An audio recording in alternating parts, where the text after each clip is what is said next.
ऐसे स्टूडेंट्स जो मार्क्स कहते हैं कि हमारे यहाँ स्टूडेंट्स समटाइम्स उनकी साइकोलॉजी बन सकती है, जहन में आ सकता है मेरे मार्क्स कम है या सीजीपीए कम है, तो ऐसे स्टूडेंट्स कैसे फॉरेन एजुकेशन का भी सोचते हैं कि हम फॉरेन एजुकेशन हासिल करें, तो वो क्या करें? अच्छा, जो ऐसे स्टूडेंट्स होते हैं जिनके मार्क्स एवरेज होते हैं 60% हो गए या CGPA 2.5 3 के अराउंड होता है, 3 भी अच्छा CGPA कंसिडर किया जाता है। ऐसे बच्चों को अपनी एक्स्ट्रा एकेडमिक एक्टिविटीज़ के अंदर जो है वो पार्ट ज़्यादा लेना पड़ता है।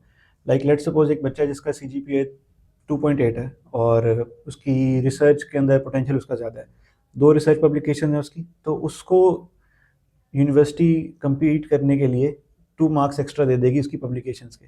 या अगर एक बंदा बैचलर्स में उसकी एक पब्लिकेशन है जो उसका फाइनल प्रोजेक्ट था, तो वो उसकी इवैल्यूएशन के अंदर ये 1 मार्क एक्स्ट्रा ऐड हो जाएगा। तो अगर आपकी CGPA किसी भी लेवल पे कम है, तो इसका मतलब ये नहीं है कि आपके डोर्स क्लोज़ हो गए हैं। इसका मतलब ये है कि आपको अपनी प्रोफ़ाइल पे स्पेसिफ़िकली उन एरियाज़ के ऊपर आपको ज़ोर देना पड़ेगा, हार्ड वर्क करना पड़ेगा जहाँ पे आप लैग कर रहे हैं। मीडियोक्रिटी की डिमांड नहीं है दुनिया में। बट अगर आप सेल्फ पे जा सकते हैं, आपको फ़ीस देना इतना मुश्किल नहीं लग रहा, तो आप फिर भी पढ़ सकते हैं अगर आपका CGPA 2.5 भी है तो। स्कॉलरशिप की जहाँ तक बात है, तो स्कॉलरशिप बाहर होती है 2 तरह की।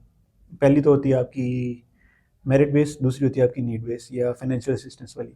मेरिट बेस्ड स्कॉलरशिप्स यूजुअली जो है वो कम्पिटिटिव होती हैं और ज़्यादातर स्कॉलरशिप्स जो हैं वो मेरिट बेस्ड ही होती हैं, जहाँ पे आपको कम्पीट करना पड़ता है रेस्ट ऑफ द वर्ल्ड के साथ या पूरे उस टैलेंट पूल के साथ जो कि उधर अप्लाई कर रहा है। सेकेंड वाली जो है वो फाइनेंशियल असिस्टेंस वाली है।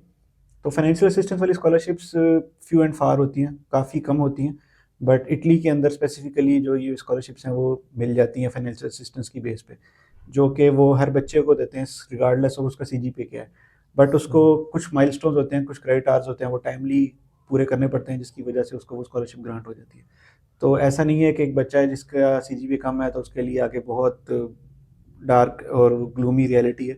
ऐसा नहीं है, आपके लिए मेहनत करने का जज्बा होना चाहिए। आप कभी भी मेहनत करना शुरू कर सकते हैं और आप अपना जो है वो करियर चेंज कर सकते हैं।